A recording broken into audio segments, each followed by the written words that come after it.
Bonjour. Bonjour les S3, j'espère que vous allez tous bien. La semaine passée, on a vu ensemble, on a fait une révision concernant la cellule végétale.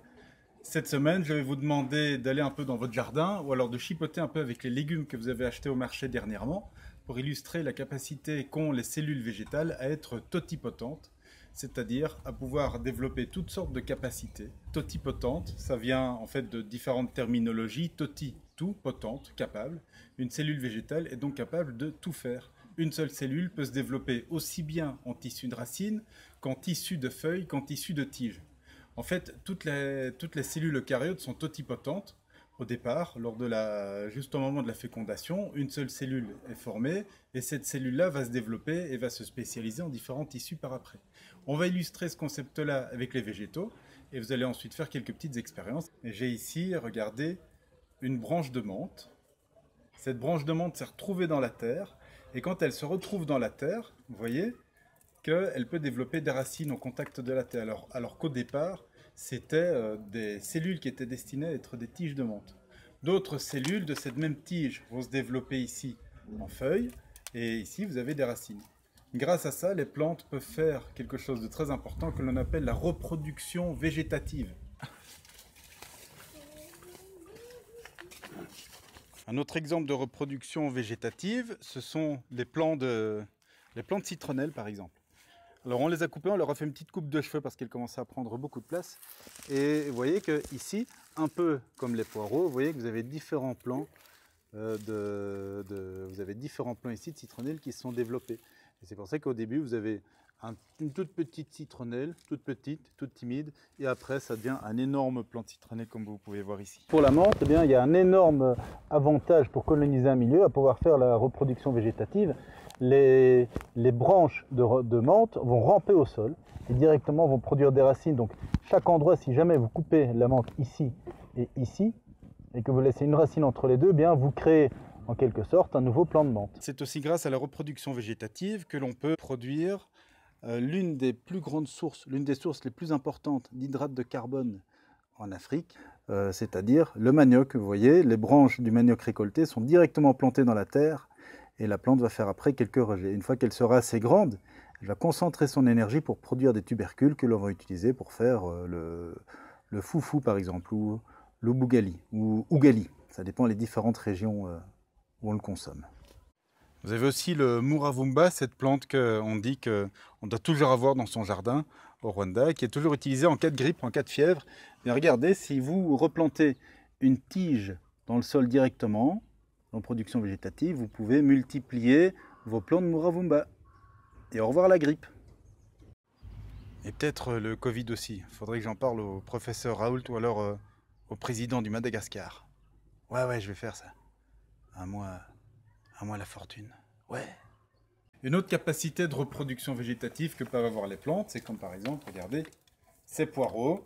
Vous avez un poireau de base qui s'est développé après par reproduction végétative et a formé d'autres petits poireaux qui sont ici les uns à côté des autres.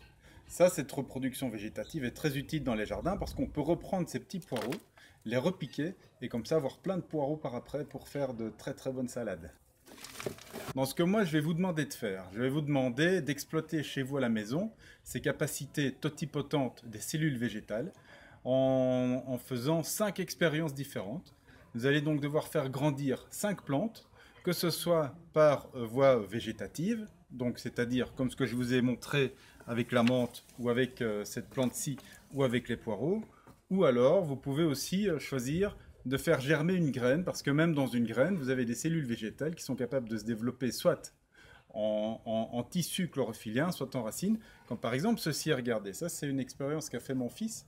C'est tout simple, hein. Vous voyez, vous prenez une bouteille, transparente de préférence, vous remplissez toute la bouteille d'eau, vous mettez un peu d'ouate juste ici, et sur le sommet de l'ouate, vous déposez une graine de haricot. Dans ce cas-ci, c'est une graine de haricot. Ça peut très bien fonctionner avec une graine de pois chiche, avec une graine de petit pois. Vous voyez très bien que vous avez la partie chlorophyllienne qui est ici avec la tige, les feuilles, et ici, c'est très joli.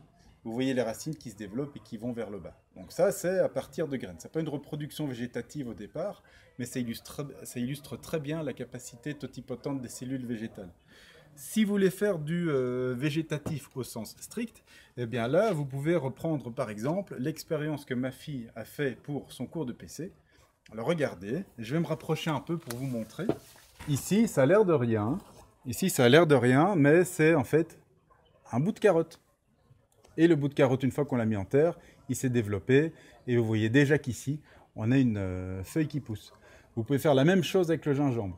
Alors attention, vous prenez vos racines de gingembre et vous prenez bien soin d'avoir sur le bout des racines de gingembre cette petite pointe. Et ces petites pointes peuvent avoir un bout vert.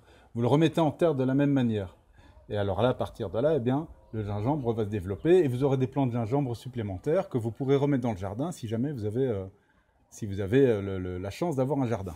Un autre grand classique, c'est, je suis sûr que vous la connaissez, hein, c'est l'expérience avec le noyau d'avocat.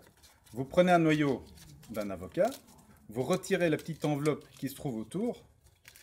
Dans certains cas, le noyau en tant que tel est déjà développé et vous pouvez voir à l'intérieur déjà les parties qui vont devenir les feuilles qui sont ici au-dessus et les parties qui vont devenir les racines. Alors ce que vous faites, vous prenez, c'est vraiment un grand classique, hein, vous prenez 4 vous prenez 4 cure-dents.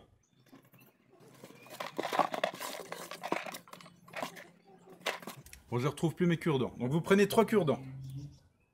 Vous les mettez comme ceci, légèrement orientés vers le haut. Ça, vous voyez. Vous les disposez en triangle comme ceci et vous les déposez après dans un verre. Le verre de préférence transparent, ne prenez pas une tasse. Vous versez dedans préalablement de l'eau.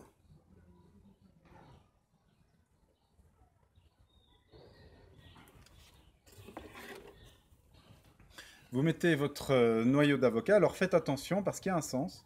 Il faut que la partie la plus pointue soit orientée vers le haut et la partie la plus plate soit orientée vers le bas. Parce qu'il y a un sens aussi. Les plantes peuvent reconnaître la gravité et grâce à leur reconnaissance, à leur capacité à reconnaître la gravité, les plantes peuvent savoir où est le haut et où est le bas pour elles. Et donc de cette manière, eh bien, elles peuvent faire pousser les racines dans la terre et les organes chlorophylliens vers le haut. Vous avez vu? Donc comme ceci, vous attendez un peu. Normalement, après déjà quelques jours, vous allez avoir les racines qui vont commencer déjà à se développer. Ah! Merci Nina. Alors voilà, grâce à Nina, j'ai retrouvé mon 4e cure-dent. C'est quelque chose de beaucoup plus joli. Cette expérience avec le noyau d'avocat, vous pouvez faire exactement la même expérience avec un tubercule de patate douce, un tubercule de patate normale. Vous pouvez recycler des cartons de papier toilette. À de coude! Vous aplatissez le bas de manière à ce que la terre ne parte pas. Vous mettez de la terre ici. Ici, c'est de la terre qui a été fraîchement sortie du compost.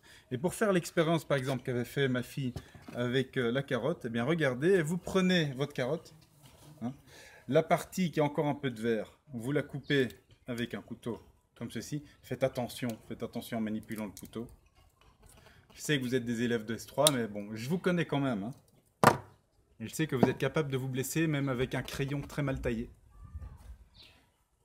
Vous le disposez simplement comme ça, vous l'enfoncez pas trop, vous l'enfoncez, voilà, pas trop, de manière à recouvrir quand même le fond, et vous arrosez, pas trop, juste de quoi humidifier la terre qui se retrouve en dessous de votre bout de carotte. Vous pouvez faire avec les poireaux, donc nous on va probablement manger des poireaux demain. Donc, ce que vous faites, vous prenez vos poireaux, et vous pouvez les couper comme ceci. Ça, c'est quelque chose d'intéressant, c'est que si vous avez des poireaux dans le jardin, ne les arrachez pas en entier pour ensuite tout cuisiner. Ce que vous faites, vous les coupez à la base, vous gardez les racines, et les racines, vous les remettez directement dans le sol. Vous allez faire la même chose à la maison. Je garde les poireaux pour les cuisiner. À la limite, pour que ça rentre bien dans votre petit pot, vous pouvez couper les racines. C'est pas grave. Ça cause un petit stress à la plante, évidemment, mais la plante est tout à fait capable de s'en remettre. Vous enfoncez ce qui reste de poireaux dedans. Vous l'arrosez de manière à imbiber la terre d'eau, pas du tout pour noyer le poireau. Et vous avez donc ceci. Voilà. Vous pouvez essayer, si vous le voulez, de faire la même chose avec de la menthe. Vous recoupez une partie de menthe, en dessous de la tige de préférence. Il vaut mieux qu'il y ait un bourgeon, hein. Je vous avais expliqué ce que c'était un bourgeon. Donc quand vous avez un bourgeon en dessous de la tige, vous le prenez là. Vous mettez cette partie-là de nouveau dans un petit peu de terre. Voilà. Vous arrosez de manière à humidifier la terre, pas pour inonder la menthe. Et alors voilà, vous avez une manière très simple d'utiliser les capacités totipotentes des plantes pour planter des légumes, des fruits, des plantes aromatiques dans votre maison, sans nécessairement avoir besoin de graines. Le fait d'avoir de graines présente d'autres avantages, qui est la reproduction sexuée, c'est-à-dire que des caractéristiques se mélangent, vous créez de la diversité. Étant donné que c'est un processus qui est relativement long et que certaines plantes meurent après avoir produit des graines, eh bien la reproduction végétative leur permet en fait de coloniser très rapidement un milieu. C'est le cas de la menthe. Si vous avez l'expérience d'avoir de la menthe dans le jardin, eh bien vous voyez que très rapidement la menthe peut se propager un peu partout. C'est voilà. moi, haricot, ça. Oui, c'est ton haricot, Diego, et j'ai bien dit que c'était ton haricot. Et ça, j'ai bien dit que c'était l'expérience de ma fille. Voilà. Alors, moi, ce que je vais vous demander de faire, hein, pour cette semaine, vous allez me préparer vos expériences. Ça ne va pas évidemment prendre, les racines ne vont pas pousser en une semaine. Et donc, c'est un travail qui va prendre 2 semaines. La première semaine, vous allez faire vos plantations. Vous m'envoyez des photos de vos plantations et dans 2 semaines, ça devrait commencer déjà à pousser, vous montrerez les résultats. Okay. Mais étant donné que le travail important est à faire cette semaine, vous aurez un autre travail à faire la semaine après et vous devrez simplement me montrer les résultats de vos plantes qui se développent. Si vous n'avez pas compris le but du travail ou ce que vous devez faire plus précisément, eh bien, je vous ferai de toute façon un descriptif dans le Google Classroom. Prenez soin de vous et à bientôt. Je me demande si je vais pas me manger une petite capucine, moi. Là, c'est bon. Et ça se reproduit très vite en reproduction végétative aussi, les capucines. Sauf si on les mange. Et attention, Au revoir. Salut.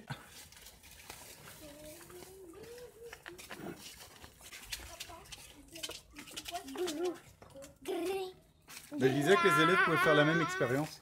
Et tu leur as expliqué comment? Mon papa va vous montrer une prisione. C'est quoi une prisione? Prison. Ah oui, c'est vrai. Prison, confinement, école.